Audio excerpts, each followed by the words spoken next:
विद्यार्थियों, पिछले व्याख्यान में हमने मनुस्मृति के 2य अध्याय में महर्षि मनु ने जो इंद्रिय संयम पर बल दिया है उसके विषय में जो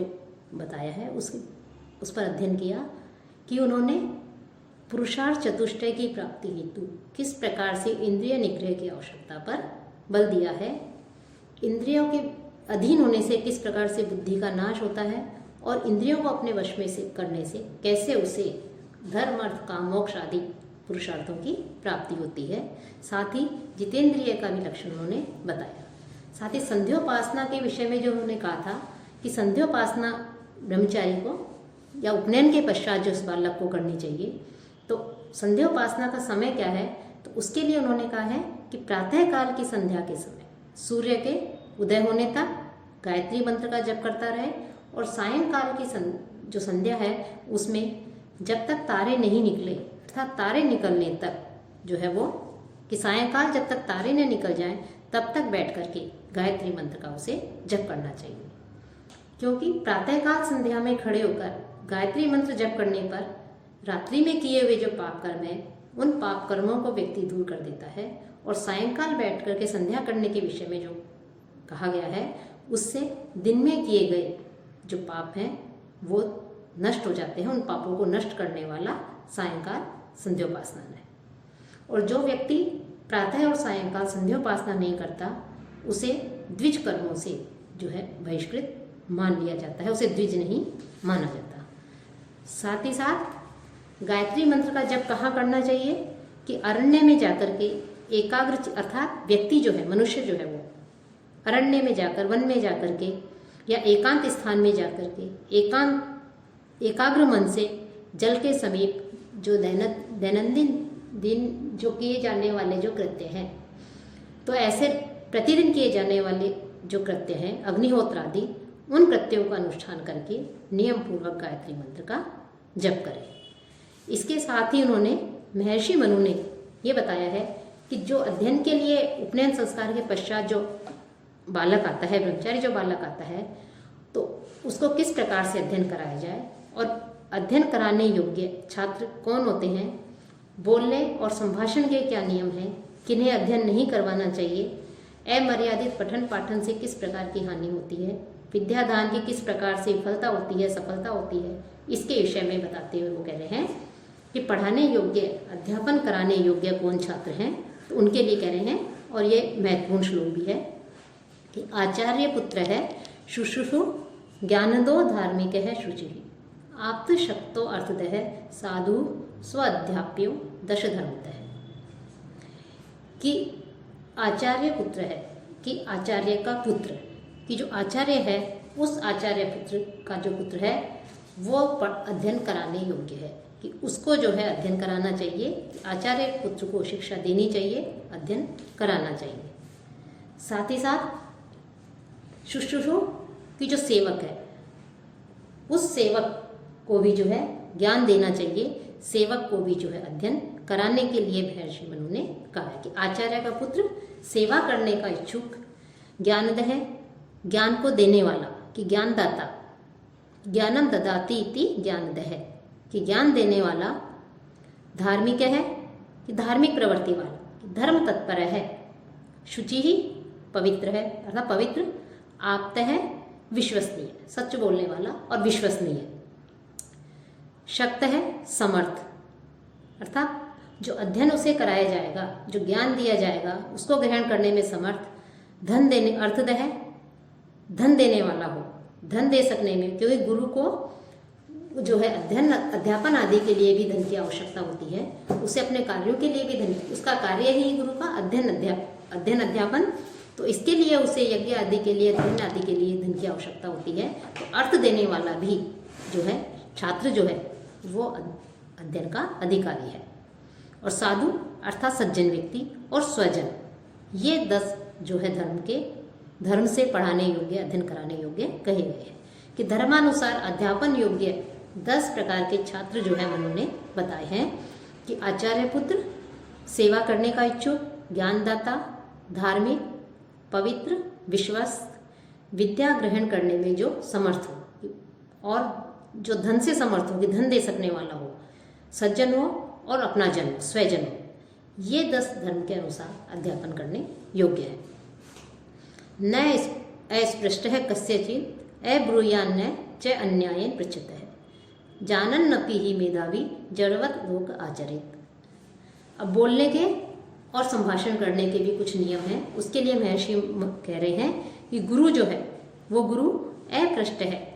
बिना पूछे, कस्यचित् न ब्रूयात्, बिना पूछे जो है किसी से नहीं बोले। मेधावी पुरुष जो किसी से भी बिना पूछे नहीं बोले। अन्यायेन च पृच्छते है, अथवा अन्याय से पूछने वाले को भी कस्यचित् न ब्रूयात्, उससे किसी प्रकार से न बोले, उसे उत्तर नहीं दे। कि बिना पूछे किसी से नहीं बोले। और अन्याय से यदि कोई पूछता है, किसी परीक्षा लेने के लिए, या जो अन्याय से, जो अविनय से, अविनम्रता से यदि पूछता है, तो ऐसे पूछने वाले को इस स्थिति में जो है गुरु को उत्तर नहीं दे। लोके जानन,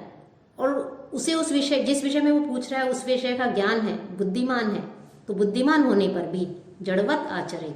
जड़ के समान वो आचरण करे कि उसे ज्ञान है उसका वो, लेकिन जो अविनम्रता से, अविनयशीलता से यदि पूछे,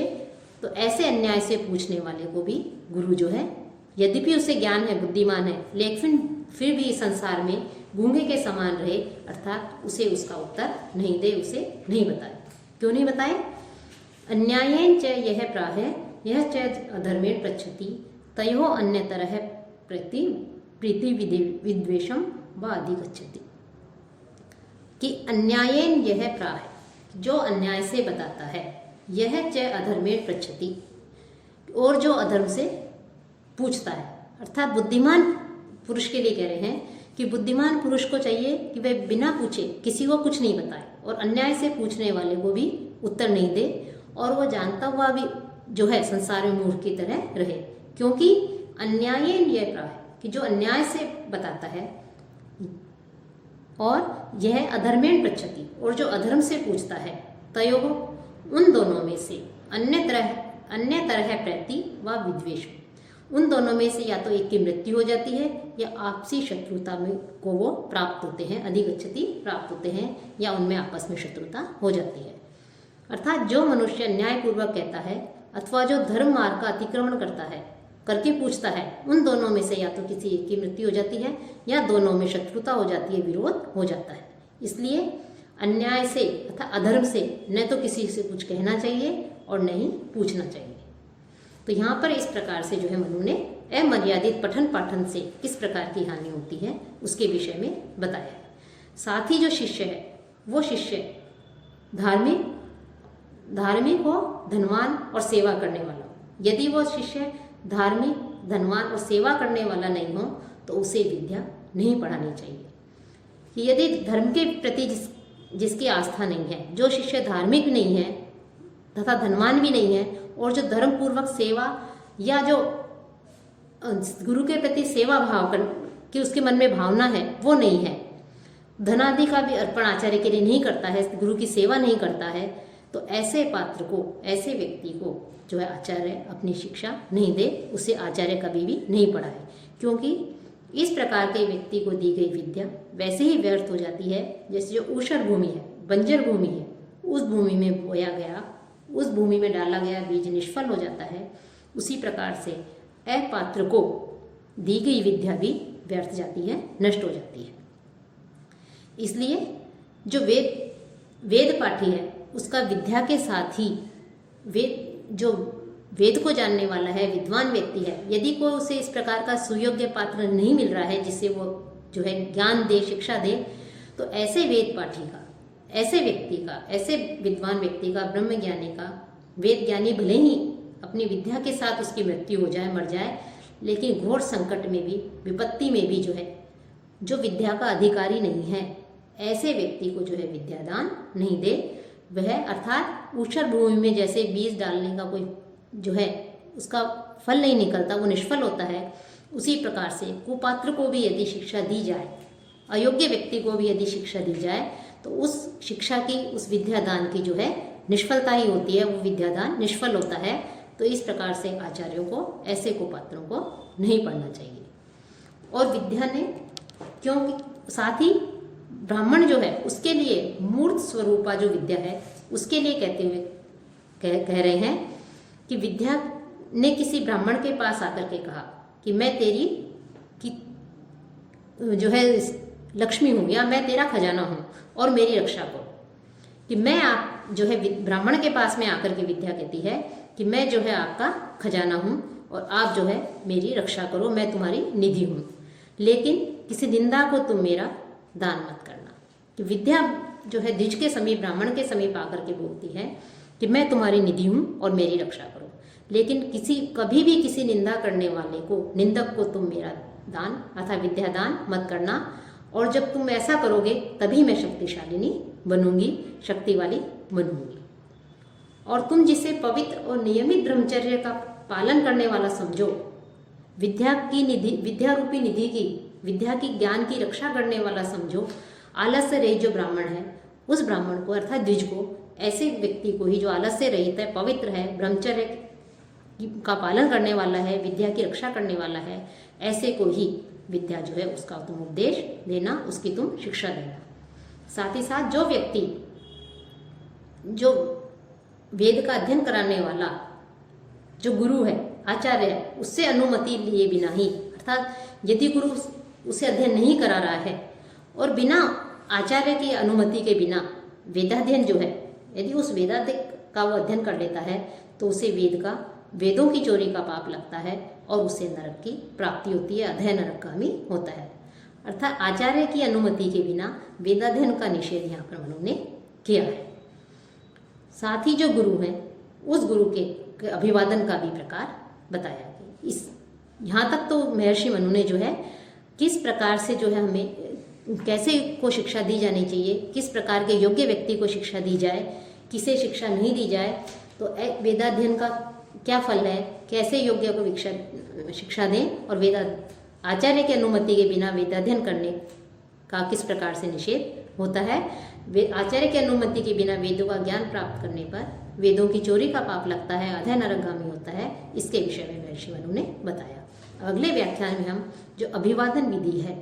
कि गुरु आदि जो हैं, जो गुरुजन आदि हैं, बड़े हैं, उनके प्रति किस प्रकार से श्रद्धा रखते हुए उनका अभिवादन करें, उसके विषय में जो है अभिवादन विधि के विषय में चर्चा की जाएगी।